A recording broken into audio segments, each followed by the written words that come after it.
So hello everyone, कैसे हो आप सब। और आप सभी का यूपी में कितना कितना मार्क्स आया है, सबसे पहले आप लोग हमें कमेंट्स में ज़रूर बताइए। सो गाइस, जैसा कि आप सभी को मालूम है कि आपका रिजल्ट यूपी का आ चुका है और ऐसे में बहुत से स्टूडेंट्स अब काउंसलिंग के रिगार्डिंग आप सभी के बहुत सारे कन्फ्यूजन होते हैं और बहुत सारे ऐसे मिस्टेक्स होते हैं जो आपको अनजाने में मालूम नहीं होता है, लेकिन आप काउंसलिंग के दौरान उसको कर बैठते हैं। और आपको बता दूं गाइस कि इस वीडियो में मैं यहाँ पे कंप्लीट सोल्यूशन इस वीडियो में आप सभी को देने वाला हूँ कि आपका काउंसलिंग कब से कब स्टार्ट होगा और कौन कौन से स्टेप में स्टार्ट होगा, कौन कौन से स्टेप में आपको क्या करना है क्या नहीं करना है, और क्या आपका फीस कब और कैसे आपको पे करना होता है। इन सभी चीज़ों को मैं यहाँ पे स्टेप बाय स्टेप करके कवर अप करने वाला हूँ। तो मेक श्योर कि अभी तक आपने इस चैनल को सब्सक्राइब नहीं किया है तो आपसे हम्बल रिक्वेस्ट है कि आप प्लीज़ इस चैनल को सब्सक्राइब कर लीजिए। और आपका कोई भी पर्सनल कमेंट्स आता है या फिर आप हमसे कांटेक्ट करना चाहते हैं तो आपको फुल सपोर्ट यहाँ पे दिया जाएगा। आप इंस्टाग्राम पर हमसे कांटेक्ट कर सकते हैं, जिसका लिंक आपको वीडियो के डिस्क्रिप्शन में मिल जाएगा। सो आइए गाइस, जब हम करते हैं इस वीडियो का शुभारंभ और आइए स्टेप बाय स्टेप करके हम आपको यहाँ पे पूरी चीज़ें यहाँ पे ए टू जेड यहाँ पे क्लियर करते हुए और आगे हम आपको ये भी बताते रहेंगे जहाँ पे मुझे लगेगा कि ये चीज़ें यहाँ पे आपको मिस्टेक्स नहीं करनी चाहिए जो कि जेन्युइन आपसे हो जाता है। सो इन सभी चीज़ों को देखने के लिए आप वीडियो को लास्ट तक देखिए बिना स्किप किए। एंड फ्रेंड्स, इस वीडियो में मैं आपको आगे ये भी बताऊंगा कि आपको यूपी काउंसलिंग में कौन कौन से डॉक्यूमेंट्स लगते हैं और कौन कौन से डॉक्यूमेंट्स आपको यहाँ पे रिक्वायरमेंट नहीं है। सो फ्रेंड्स, यदि हम बात करें कि आपका जो यूपी या फिर यूपीएसडब्ल्यू का काउंसलिंग है वो कब से स्टार्ट हो रहा है, हालांकि आप में से बहुत से स्टूडेंट्स ऑलरेडी जानते होंगे कि इसकी जो काउंसलिंग है वो आपकी 19 अक्टूबर से स्टार्ट हो रही है और आगे यानी कि नेक्स्ट ईयर से आपका यूपी या फिर यूपीएसडब्ल्यू का एग्ज़ाम नहीं होगा आपको यूपी में एडमिशन लेने के लिए। और आपका जो एडमिशन होगा वो आपका जेई मेंस के थ्रू होगा। सो गाइस, सबसे पहले यदि हम बात करें कि आपका काउंसलिंग किस मोड में होगा तो आप लोग ऑलरेडी जानते होंगे कि आपका जो काउंसलिंग है वो आपका ऑनलाइन मोड में 19 तारीख से स्टार्ट होगा। और इसके लिए सबसे पहले आपको क्या करना होगा, सबसे पहले आपको यूपीएसडब्ल्यू के ऑफिशियल वेबसाइट पर आकर 19 तारीख से आप और यहाँ पे आप देख सकते हैं कि 22 तारीख के बीच आप यहाँ पे अपना जो रजिस्ट्रेशन है काउंसलिंग के लिए यूपीटीयू की वो करा सकते हैं। एंड फ्रेंड्स, आपको रजिस्ट्रेशन कराने के लिए आपको अपना सिंपल सा जो भी आपका डिटेल्स मांगता है वो आपको यहाँ पे फिलअप करना होगा। आपको पेमेंट अपना वहाँ पे सबमिट करना होगा, जिसका मैं पेमेंट आपको बाद में बता दूंगा। और आपको डॉक्यूमेंट्स वेरिफिकेशन भी उसी दिन आप चाहें तो करा सकते हैं। इसके लिए आपके मोबाइल पर एक ओटीपी आता है, उसी के बेस पे आपका यहाँ पे डॉक्यूमेंट्स वेरीफाई हो जाता है।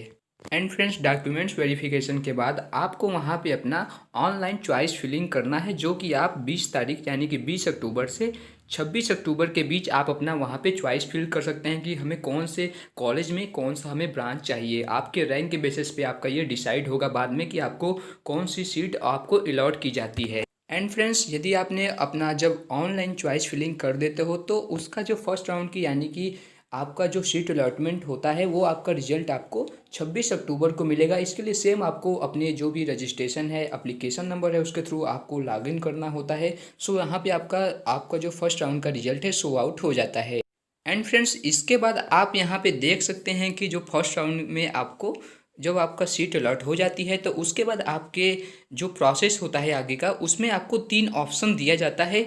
आप चाहें तो अपने जो सीट्स मिली है उसको लॉक कर सकते हैं, यानी कि अब आगे की काउंसलिंग में आप पार्टिसिपेट नहीं करना चाहते हैं। यदि आप आगे की काउंसलिंग में पार्टिसिपेट करना चाहते हैं तो आपके पास 2 ऑप्शन होता है। आप इसमें देखिए, इस बात को आप बहुत ही अच्छे तरीके से सुनिएगा और वीडियो को लास्ट तक देखिएगा और बारीकी से आप लोग इस पे ध्यान दीजिएगा, ठीक है।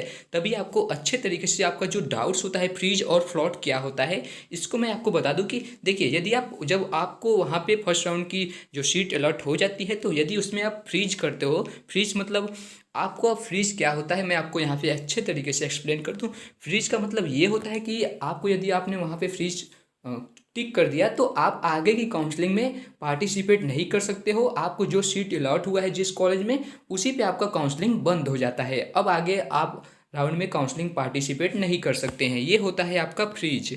और अगले हम बात करें ऑप्शन की तो ये होता है आपका यूपी में यदि आपको सीट मिल जाती है फर्स्ट राउंड में तो ये आपका ऑप्शन आता है फ्लोट। फ्लोट में आपको क्या होता है मैं आपको यहाँ पे बता दूँ कि आपको जो सीट मिली है वो आपका तो रहेगा ही, आपने जो प्रेफरेंस पे अपना चॉइस फिलिंग किया है तो अगले राउंड में यदि आपको उससे बेटर यानी कि जो चॉइस फिलिंग किया है यदि उससे अपग्रेड होता है, आपका ब्रांच अपग्रेड होता है, आपका कॉलेज अपग्रेड होता है, तो आपको आगे की सीट अलॉट कर दी जाएगी। यदि ऐसा नहीं होता है तो आपको जो सीट मिली है, जो कॉलेज मिला है, वो आपका वहाँ पे मेंटेन रहेगा। उसके नीचे आपको जो आपने वरीयता दिया है चॉइस फिलिंग में, उससे नीचे आपका वो कॉलेज या फिर अगले राउंड में ब्रांच नीचे नहीं आएगी, उससे ऊपर ही आएगी, नीचे कभी नहीं आएगी। ये आपका होता है फ्लोट ऑप्शन यदि आप वहाँ पे करते हो तो। सो आई होप फ्रेंड्स कि आप लोगों को फ्रीज और फ्लोट में अच्छे तरीके से ये आपका जो डाउट्स होता है ये अच्छे तरीके से पूरा क्लियर हो चुका होगा, क्योंकि बहुत से स्टूडेंट्स, हमारे साथ के भी बहुत से स्टूडेंट्स थे पिछले ईयर जिन्होंने ये मिस्टेक किया था, तो उनको अच्छी ब्रांच और अच्छा कॉलेज नहीं मिल पाया था, क्योंकि उसने फर्स्ट राउंड में ही अपना जो था फ्रीज कर दिया था वहाँ पे ऑप्शन में। देखिए फ्रेंड्स, उसके बाद यदि आप अपना सीट कंफर्म करना चाहते हो यानी कि काउंसलिंग में बने रहना चाहते हो, आगे की काउंसलिंग में पार्टिसिपेट करना चाहते हो, तो आप यदि ओबीसी एंड जनरल कैटेगरी से बिलोंग करते हो या फिर ईडब्ल्यूएस कैटेगरी से, तो इसके लिए आपको जो सीट कंफर्मेशन फ़ीस होता है वो आपका 20,000 रुपये होता है। एससी एसटी कैटेगरी के लिए सीट कंफर्मेशन फ़ीस आपका 12,000 रुपये होता है। एंड यदि फ्रेंड्स आप अपना जो सीट है विड्रा करना चाहते हो, यदि आप आगे की राउंड में पार्टिसिपेट नहीं करना चाहते हो काउंसलिंग में, या फिर आपको एकेटीयू में एडमिशन नहीं लेना है, तो आपको यहाँ पे सिंपली कुछ नहीं करना है, आपको न फीस सबमिट करनी है, डायरेक्टली आप तो इस काउंसलिंग से बाहर हो जाओगे। और देखिए, यदि आप आगे चल के अपना जैसे काउंसलिंग में पार्टिसिपेट किए हो और अपना मतलब एडमिशन नहीं लेना चाहते हो, तो इसके लिए आपका जो फीस रिफंड होता है, आपने 20,000 जमा किया है, तो आप यदि ओबीसी कैटेगरी से हो तो आपका 5,000 रुपये जो यहाँ पे है वो कट जाता है। बाकी आपको 15,000 रुपये आपने जिस भी अकाउंट से अपना किया है उसी में आपका रिफंड कर दिया जाता है। यदि आप एससी एसटी कैटेगरी से बिलोंग करते हो या फिर अन्य, तो आपको उसके लिए 3,000 रुपये आपका जो सीट कन्फर्मेशन फ़ीस होता है वो आपका उसमें से कट जाता है। बाकी पैसा आपका रिफंड कर दिया जाता है आपके रिस्पेक्टिव जो भी ब्रांच सॉरी आपका अकाउंट होता है।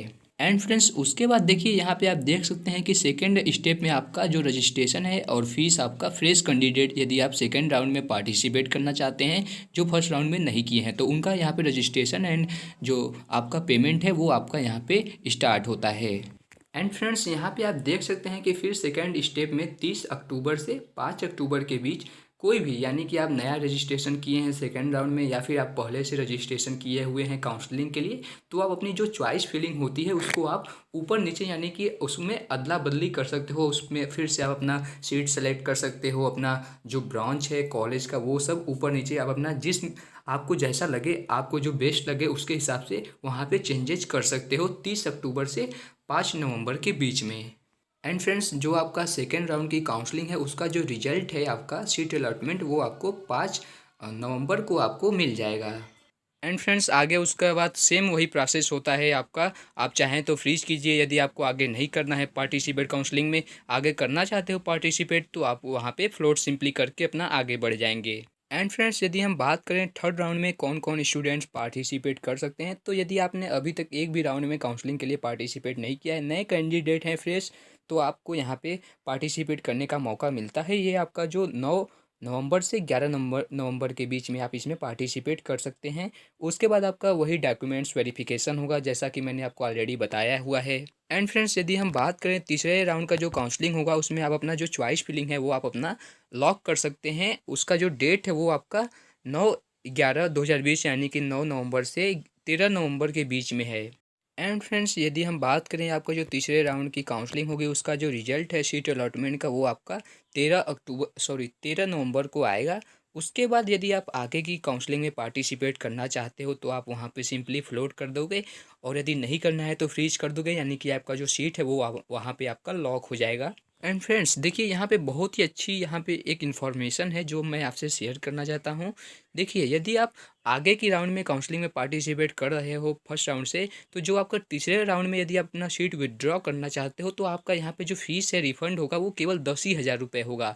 यानी कि पर जो आपका काउंसलिंग में पार्टिसिपेट आगे करते जा रहे हो तो पर काउंसलिंग में आपका 5,000 रुपये कटता जाएगा यदि आप सीट विड्रॉ करना चाहते हो। तो यहाँ पे आप देख सकते हो थर्ड पॉइंट पे जो ऑनलाइन विड्रॉ रिफंड मनी है आपका 10,000 और यहाँ पे 6,000 रुपये है थर्ड राउंड में यदि आप अपनी सीट विड्रॉ करना चाहते हो। और आपको कोई भी कन्फ्यूजन आता है तो आप हमें कमेंट्स में ज़रूर बताइए, आपको पूरा पूरा यहाँ पे सपोर्ट किया जाएगा और आप हमें इंस्टाग्राम पर भी मैसेज कर सकते हैं। एंड फ्रेंड्स, यदि कोई स्टूडेंट या फिर कैंडिडेट अपना थर्ड राउंड में ही अपना जो सीट है वो वहाँ पे फ्रीज कर देता है, तो आपको कॉलेज में जाकर फिजिकल आपकी जो रिपोर्टिंग होगी कॉलेज में, ये आपका जो डेट है यहाँ पे 21 नवंबर से 24 नवंबर के बीच है। इसी के बीच में आपको वहाँ पर जाकर फिजिकल रिपोर्टिंग करनी होगी कॉलेज में अपने डॉक्यूमेंट्स के साथ, जो मैं आपको आगे बता दूंगा अभी। एंड फ्रेंड्स, यदि जो कैंडिडेट आगे भी पार्टिसिपेट करना चाहते हैं तो यहाँ पे आप देख सकते हैं कि जो फोर्थ राउंड होता है उसमें आप केवल यहाँ पे देख सकते हैं internal sliding in government colleges, यानी कि जो इंटरनल गवर्नमेंट सीटें हैं कॉलेजेस में, वही उनकी जो स्पेशल यहाँ पे राउंड होता है और स्पेशल सीट जो यहाँ पे वैकेंट रह जाती हैं उन्हीं में केवल आपको सीट अलॉट की जाती है। एंड फ्रेंड्स, अगले जो राउंड होता है वो आपका फिफ्थ राउंड होता है और यहाँ पे आप देख सकते हैं इसका जो रजिस्ट्रेशन है वो आपका 26 नवंबर से 28 नवंबर के बीच में है। उसका जो आप लॉक कर सकते हैं उसका जो डेट है यानी कि फिफ्थ राउंड में, तो ये आपका 26 से 30 नवंबर के बीच में है। उसके बीच आप यहाँ पे अपना चॉइस फिलिंग कर सकते हैं, ऊपर नीचे कर सकते हैं अपने ब्रांचेस को, और उसका जो फिफ्थ राउंड का आपका जो रिजल्ट है सीट अलॉटमेंट का वो आपका 30 नवंबर को फाइनली आ जाएगा। एंड फ्रेंड्स, उसके बाद यदि जो स्टूडेंट्स सिक्स राउंड की काउंसलिंग में पार्टिसिपेट करना चाहते हैं तो उनका रजिस्ट्रेशन एंड जो फीस आपका सबमिट करनी होगी उसका जो डेट है वो आपका 1 दिसंबर से 2 दिसंबर के बीच में है। आपका जो डॉक्यूमेंट्स वेरिफिकेशन 1 दिसंबर से 3 दिसंबर के बीच में है, और जो आपका यानी कि सिक्स राउंड का जो आपका रिजल्ट आएगा वो आपका 5 दिसंबर को आएगा। सो फ्रेंड्स, यदि हम बात करें यूपी-टू आपका जो काउंसलिंग होता है इसमें आपको कौन कौन से डॉक्यूमेंट्स की रिक्वायरमेंट होगी, तो यहाँ पे आप देख सकते हैं कि मैंने यहाँ पे शो कर दिया है कि आपका जो क्लास 10 की मार्कशीट है और पासिंग सर्टिफिकेट वो आपको यहाँ पे रिक्वायरमेंट होगी। 12 की यहाँ पे मार्कशीट रिक्वायरमेंट होगी। आपकी कैटेगरी सर्टिफिकेट और सब कैटेगरी सर्टिफिकेट ये भी आपको यहाँ पे रिक्वायरमेंट होगा। और यूपीएसडब्ल्यू का जो एडमिट कार्ड है और इसका जो रैंक कार्ड है यानी कि आपका जो स्कोर कार्ड होता है, रिजल्ट आया था, वो भी यहाँ पे रिक्वायरमेंट होगी। डोमिसाइल यानी कि जो आपका डोमिसाइल यानी कि निवास आपका होता है प्रमाण पत्र, वो भी यहाँ पे आपका रिक्वायरमेंट होगा। और यदि आप यूपी से बाहर से बिलोंग करते हो तो भी आपका यहाँ पे रिक्वायरमेंट होगा। और आपका यहाँ पे कैरेक्टर सर्टिफिकेट, ये आपका जो कैरेक्टर सर्टिफिकेट होता है ये आपको अपने स्कूल या फिर जो आपने कॉलेज यानी कि स्कूल में पढ़ा हुआ है, 12 जहाँ से कंप्लीट किया हुआ है वहाँ से आपका कैरेक्टर सर्टिफिकेट बन जाता है। मेडिकल सर्टिफिकेट भी आपको आपके जो पास में सरकारी गवर्नमेंट हॉस्पिटल होता है वहाँ पे मेडिकल जो आपके डॉक्टर होते हैं, मेडिकल ऑफिसर, वहाँ से आपका ये बन जाता है। और इसका जो फॉर्मेट है वो मैं आपको टेलीग्राम ग्रुप में अपना सेंड कर दूंगा, तो आप वहाँ से जाकर अपना इसको डाउनलोड कर सकते हैं, वहाँ से आप अपना ले सकते हैं मेडिकल सर्टिफिकेट का फॉर्मेट। एंड फ्रेंड्स, आपको काउंसलिंग के रिगार्डिंग कोई भी प्रॉब्लम आती है, आप यदि ये श्योर नहीं है कि आपका मार्क्स कम है, तो भी आपको पूरी सपोर्ट यहाँ पे की जाएगी। मैं आगे कई लाइव सेशन रखने वाला हूँ और आपसे रिक्वेस्ट है कि आप इस चैनल पे पहली बार हैं तो प्लीज़ चैनल को सब्सक्राइब करके ही जाना। और कोई भी प्रॉब्लम आती है तो आप हमारा टेलीग्राम ग्रुप जरूर ज्वाइन कर लीजिए, वहाँ पर आप डिस्कस कर सकते हैं। और आप हमें इंस्टाग्राम पर यदि पर्सनली मैसेज करना है, कोई चीज़ आपको पूछनी है काउंसलिंग के रिगार्डिंग, तो आप हमसे आस्क कर सकते हैं। और आपसे रिक्वेस्ट है कि प्लीज़ इस वीडियो को अपने फ्रेंड्स के साथ ज़रूर से ज़रूर शेयर कीजिएगा। और आपको कैसे काउंसलिंग इसमें पार्टिसिपेट करना है, कैसे चॉइस फिलिंग करनी है, इसके रिगार्डिंग भी मैं आपको लाइव सेशन में आकर ज़रूर से ज़रूर आपको बता दूंगा, जिससे आपके जो भी मार्क्स है कम मार्क्स पे भी आपको अच्छा कॉलेज ज़रूर से ज़रूर मिल जाएगा। So thank you so much guys for watching and please subscribe and share for more videos.